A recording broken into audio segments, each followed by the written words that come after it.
Di zaman Orde Baru, zamannya Pak Harto, saudara, Pak Harto tuh bikin BUMN.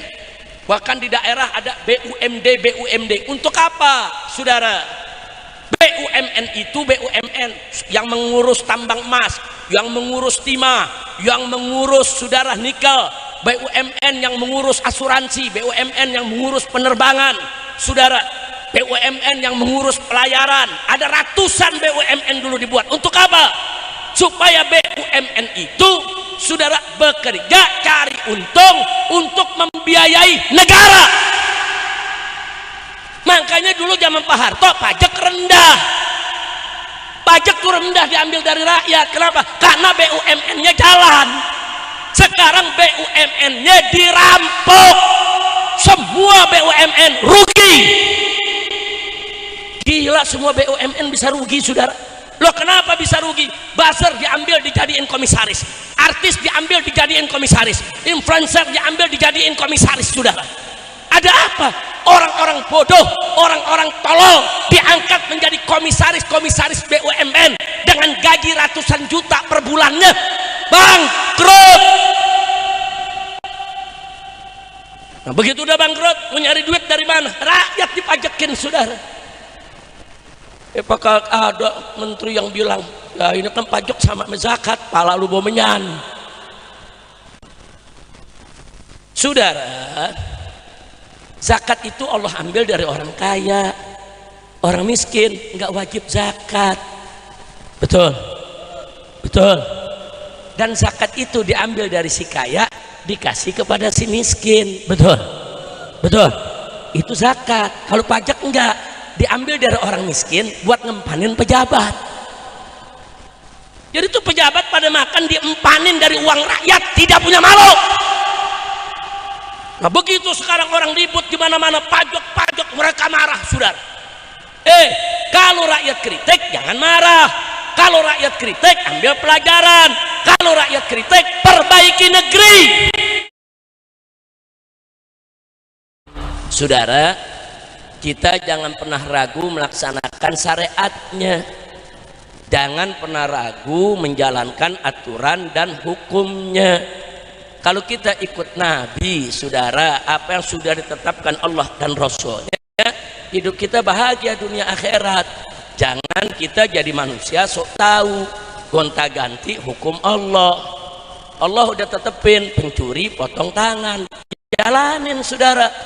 Ini enggak, saudara, pencuri dipelihara. Akhirnya apa? Dari mencuri kecil jadi mencuri besar. Sudah mencuri besar, akhirnya korupsi gila-gilaan. Akhirnya negara kita hancur. Ini gara-gara apa? Gara-gara meninggalkan ajaran Nabi, gara-gara jauh dari hukum Allah, gara-gara meninggalkan hukum Quran dan Sunnah, saudara. Coba kalau orang mencuri, saudara, hanya mencuri sekian juta aja udah dipotong tangan. Mana berani dia korupsi miliaran, mana berani dia korupsi triliunan, saudara.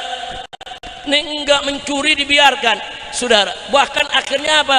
Pencurian makin menjadi-jadi, korupsi sampai triliunan. Tapi yang terjadi di negeri kita, oh kita harus efisiensi, kita harus hemat. Apa yang terjadi dengan penghematan, saudara? Jutaan tenaga kerja di PHK, jutaan orang, saudara, jadi pengangguran.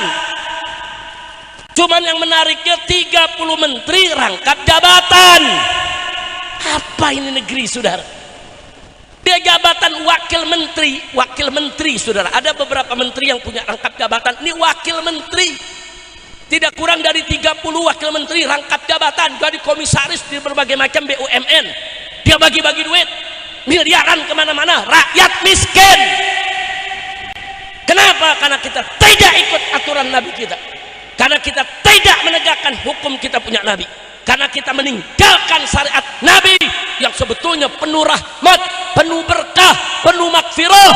Kita tinggalkan rame-rame. Akhirnya ini yang terjadi saat ini, kita lihat, saudara. Bahkan ada menteri rangkap jabatan sampai punya 30 jabatan. Apa?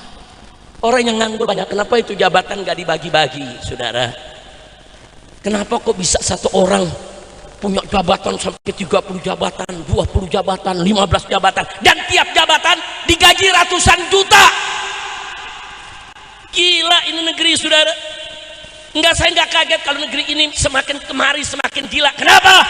Karena kita menjauhkan diri dari syariat yang penuh rahmat yang dibawa oleh Nabi kita Sayyiduna Muhammad sallallahu alaihi wasallam. Makanya saya mau tanya nih semua di sini, semua cinta Nabi tidak? Cinta Nabi tidak? Betul. Nah, kalau cinta Nabi, taati dong Nabi. Dan Allah udah nyatakan dalam Al-Qur'anul Karim, faqala ta'ala, qul in kuntum tuhibbunallah fattabi'uni yuhibbukumullah. Subhanallah, ini ayat, saudara. Apa kata Allah? Qul, katakan hai Nabi, katakan kepada kau punya umat, in kuntum tuhibbunallah, jika kamu sekalian betul-betul cinta kepada Allah, fattabi'uni, maka ikutilah aku. Maksudnya ikuti Nabi, sudah. Allah yang suruh Nabi, sampaikan kepada mereka, kepada kau punya umat, wahai Rasulullah, sampaikan, kalau betul-betul mereka semua cinta kepada Allah, ikuti dong Nabi. Yuhibbukumullah, kalau sudah ikut Nabi, pasti Allah akan cinta kepada kamu sekalian. Jadi berdasarkan ayat ini ada dua pelajaran penting yang kita dapatkan. Satu, jika cinta kepada Allah, ikut Nabi dong. Jangan cerita cinta kepada Allah kalau nggak ikut Nabi, saudara. Dan yang kedua, kalau sudah ikut Nabi, Allah akan cinta kepada si hamba. Jadi artinya apa, saudara? Syarat cinta kepada Allah, ikut Nabi. Dan syarat untuk dicintai oleh Allah, ikut Nabi. Jadi ittiba'un Nabi, mutaba'atur Rasul sallallahu alaihi wasallam, mengikuti dan mematuhi kita punya Nabi adalah syarat cinta kepada Allah dan syarat untuk dicintai oleh Allah. Kalau kita tidak ikut Nabi, maka jangan mimpi, saudara, kita dicintai oleh Allah, dan jangan coba-coba mengaku kalau kita cinta kepada Allah. Buktikan cinta kita kepada Allah, yaitu dengan ikuti Nabi. Kira-kira jelas tidak? Paham semua? Dan saya khawatir, saudara, melihat negara kita ini, saya khawatir. Ini kalau terus-menerus dibiarkan begini, Indonesia bisa bubar.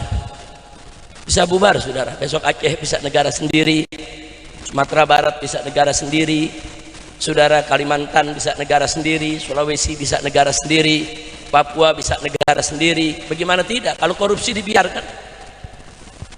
Dikit-dikit yang dipikirin bagaimana ngambil pajak, dikit-dikit yang dipikirin negara untuk ngambil pajak. Saudara, dalam ilmu sosial politik yang pernah disampaikan oleh Ibn Khaldun rahimahullah, seorang filosofi besar dalam bidang sosial politik, saudara, kalau negara sudah bergantung kepada pajak, saudara, itu tanda atau indikasi kuat kalau negara itu sedang bangkrut.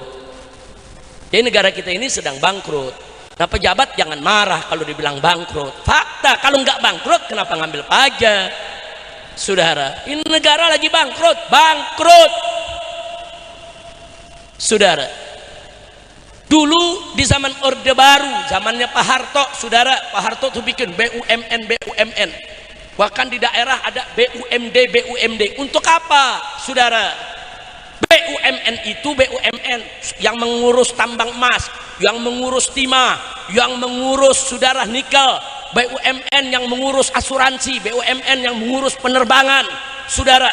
BUMN yang mengurus pelayaran. Ada ratusan BUMN dulu dibuat. Untuk apa?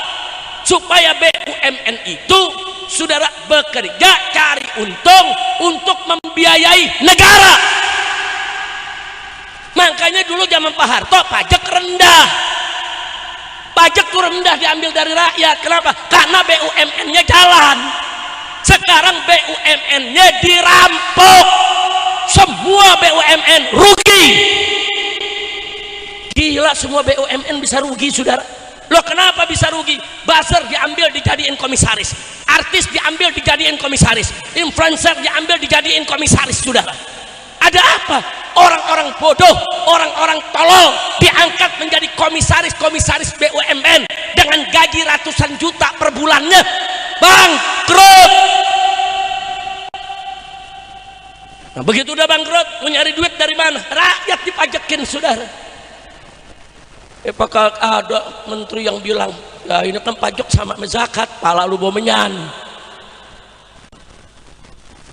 Saudara, zakat itu Allah ambil dari orang kaya, orang miskin nggak wajib zakat.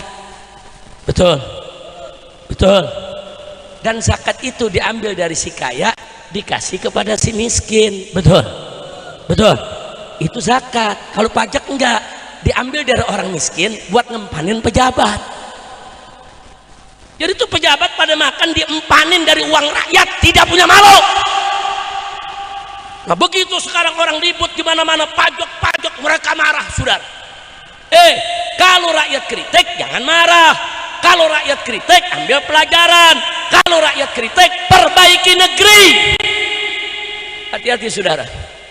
Ini sengaja saya sampaikan, saya takut kalau kondisi semakin hari semakin seperti ini, besok yang terjadi hukum rimba, saudara. Besok ada huru-hara di mana-mana. Kalau besok ada huru-hara, ada penjarahan, ada perampokan, ada begal, orang seenaknya ngambil harta orang lain, saudara, hancur ini negeri. Makanya Nabi udah ingetin dari jauh-jauh hari. Apa kata Nabi? Idza wusidal amru ila ghairi ahli fantadhir sa'ah. Kata Nabi, kalau suatu urusan diserahkan kepada yang bukan ahlinya, ya tunggu aja kehancuran. Nah, sekarang komisaris BUMN, saudara, diserahkan orang-orang yang gak jelas, dikasih influencer, dikasih buzzer, saudara. Nah, bagaimana orang-orang model yang selama ini menghina ulama, menghina agama, menghina Islam, bahkan ada koruptor diangkat lagi jadi komisaris. Apa ini negeri, saudara? Nah, jadi sekali lagi kondisi negara kita ala khatarin azim. Ini negara sedang dalam bahaya yang sangat besar, very danger, saudara. Nah, karena itu yuk, jawaban untuk ini semua, pertama, kita lebih mendekatkan diri kepada Allah agar Allah subhanahu wa ta'ala menolong kita semua. Yang kedua, kita mesti lebih merapatkan ukhuwah di antara kita, saudara. Jangan tinggalkan ibadah, pererat ukhuwah kita. Sebab kalau kita nggak mendekatkan diri kepada Allah, maaf, kalau besok terjadi kebangkrutan negara ini, saudara, maka Indonesia ini bisa terjadi huru-hara. Nanti manusia di mana-mana perilakunya seperti binatang, rampas sana, rampas sini, bunuh sana, bunuh sini, saudara. Dan itu tidak akan bisa lagi dikendalikan, tidak bisa dikendalikan oleh tentara, oleh polisi atau siapapun, saudara. Nah, maka itu agar hal itu tidak terjadi, pertama, tingkatkan iman takwa kita kepada Allah subhanahu wa ta'ala. Yang kedua, tingkatkan persaudaraan kita semua, saudara, supaya kita kompak. Kalau terjadi hal-hal darurat, kita bisa jaga, saling menjaga satu sama lainnya. Jaga kampung-kampung kita, jaga rumah-rumah kita, jaga masjid-masjid kita, jaga pasar-pasar kita, agar kita tidak mudah terprovokasi oleh siapapun. Dan kepada pemerintah kita minta segera lakukan perubahan. Saya udah capek memberikan nasihat. Kalau saya katakan bosan nggak boleh, jerah nggak boleh, saudara. Kita dalam dakwah nih, walaupun secapek apapun, nggak boleh kita kapok, jerah, saudara. Kami sudah sampaikan nasihat kepada pemerintah, saudara. Sudah kita sampaikan, saudara, di mimbar-mimbar, lewat orang-orang yang dekat di sekitar presiden, lewat orang-orang yang duduk di DPR, saudara, lewat menteri-menteri yang ada di kabinet. Kita sudah sampaikan kepada mereka, kalau negara ini mau makmur, adil, sejahtera, singkirkan pejabat-pejabat korup, pejabat-pejabat jahat, pejabat-pejabat brengsek. Nggak boleh lagi ada di jajaran pemerintah kita, saudara. Nggak boleh. Orang udah ketahuan brengsek masih diangkat jadi menteri. Orang udah ketahuan terlibat judi online masih dipertahankan jadi menteri. Orang yang sudah ketahuan terlibat korupsi masih dipertahankan jadi menteri. Orang yang ketahuan terlibat pelanggaran HAM seperti pembunuhan di KM 50 masih diangkat menjadi menteri. Bagaimana mau berkah ini negara?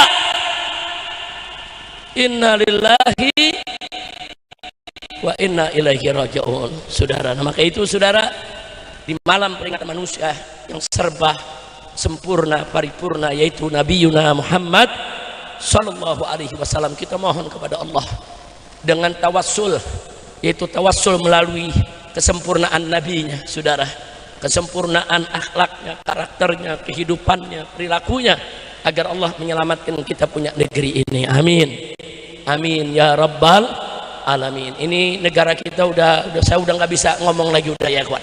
Nasihat demi nasihat udah kita sampaikan, tinggal kita lihat aja. Ini negara tinggal nunggu kehancuran kalau tidak ada segera perubahan dan perbaikan. Jangan sekali-kali rakyat terus ditekan dengan pajak, ditekan dengan pajak, ditekan dengan pajak.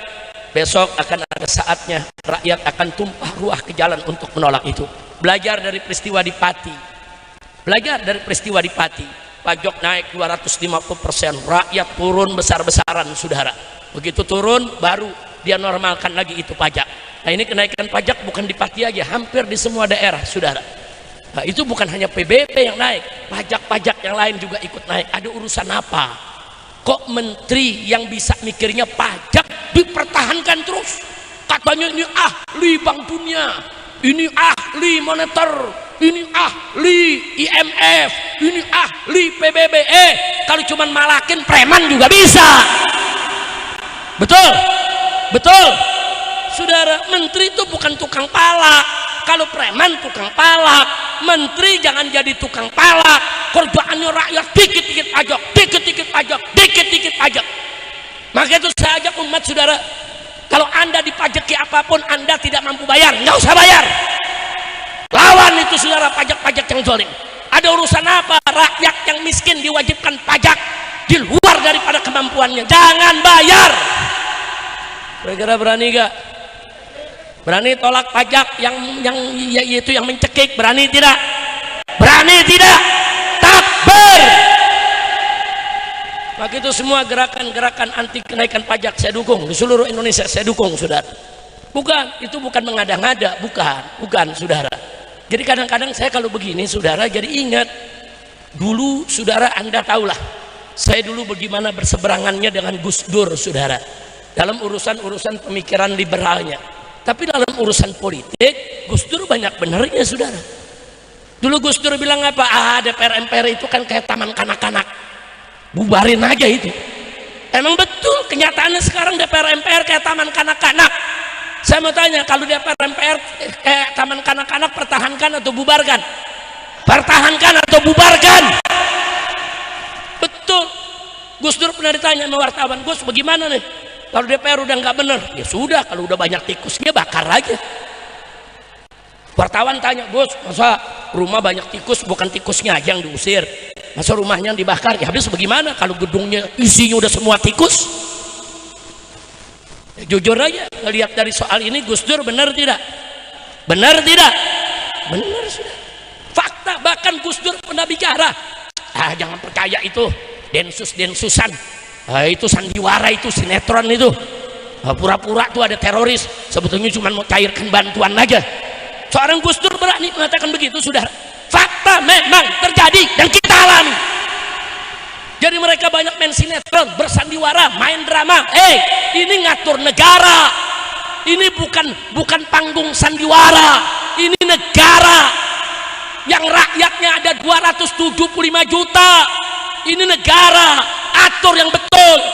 Mengatur negara, saudara, bukan dengan ucapan, bukan hanya dengan kata-kata, bukan dengan retorika. Atur negara dengan kebijakan-kebijakan yang melindungi rakyat, yang membela rakyat, yang mensejahterakan rakyat, dan yang menyelamatkan negara Republik Indonesia. Betul? Takbir. Shallu ala Nabi. Saya pikir cukup itu saja yang saya mau sampaikan, saudara. Saya hanya ingin menyampaikan, hati-hati, jaga diri, rapatkan barisan, perkuat persatuan, saudara. Pertahanan keamanan rakyat semesta yang disebut hankam rata itu kita mesti mulai lagi di kampung-kampung kita. Jangan sampai terlambat, begitu ada chaos, begitu ada huru hara, nanti orang yang nggak salah jadi korban, saudara.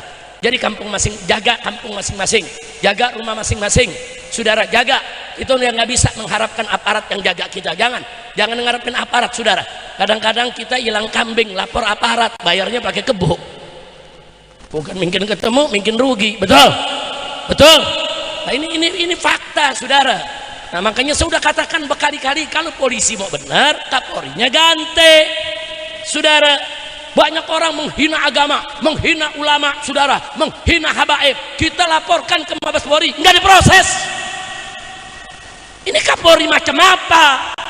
Tapi sekali lagi, saudara, bahwa saya khawatir kalau umat tidak mendekatkan diri kepada Allah dan tidak memohon pertolongan Allah serta tidak merapatkan barisan untuk memperkuat ukhuwah, akhirnya besok kita menjadi korban, saudara, dari setan-setan yang sedang bertarung, dari buaya-buaya yang sedang saling memangsa, dari serigala-serigala yang lagi saling menerkam, saudara. Nah, hati-hati, mereka semuanya orang-orang politik. Mereka bisa gunakan segala cara, menghalalkan segala cara untuk menyelamatkan kursi-kursi mereka. Dan terakhir, sekali lagi lewat panggung ini, saya tetap sarankan ke pemerintah supaya segera lakukan reshuffle, ganti menteri-menteri bermasalah, atau kata sandinya, saudara, Jokowi dan seluruh saudara pejabat-pejabat yang khidmat taat kepada Jokowi harus dikeluarkan dari kabinet Presiden Prabowo, saudara. Prabowo harus melepaskan diri dari bayang-bayang Jokowi. Kalau tidak, Prabowo akan ikut hanyut bersama Jokowi, saudara. Saya sekali lagi minta kepada Bapak Presiden, menteri-menteri yang bermasalah, baik terkait judi, baik terkait korupsi, apakah itu terkait pelanggaran HAM atau terkait etika, saudara, maka kita minta mereka ganti semua, berikan kepada pemimpin-pemimpin yang baik. Saya tanya, di Indonesia orang baik banyak tidak? Orang pintar yang orang-orang pintar banyak tidak? Saya mau tanya, di Indonesia orang baik banyak tidak? Orang pintar banyak tidak? Cari mereka, saudara. Cari orang Indonesia yang pintar itu, saudara, yang jujur, yang baik itu, yang mestinya dikasih jabatan untuk mengatur negara ini.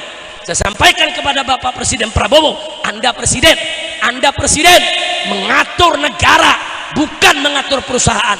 Anda presiden mengatur negara dengan 275 juta rakyatnya. Ini bukan pekerjaan kecil. Jangan main-main. Jangan ini diurus hanya dengan retorika. Jangan ini diurus hanya dengan ceramah. Jangan hanya ini diurus dengan semangat yang menggebu-gebu. Tapi urus ini dengan kebijakan-kebijakan yang bagus, dengan reshuffle kabinet, isi orang-orang yang baik.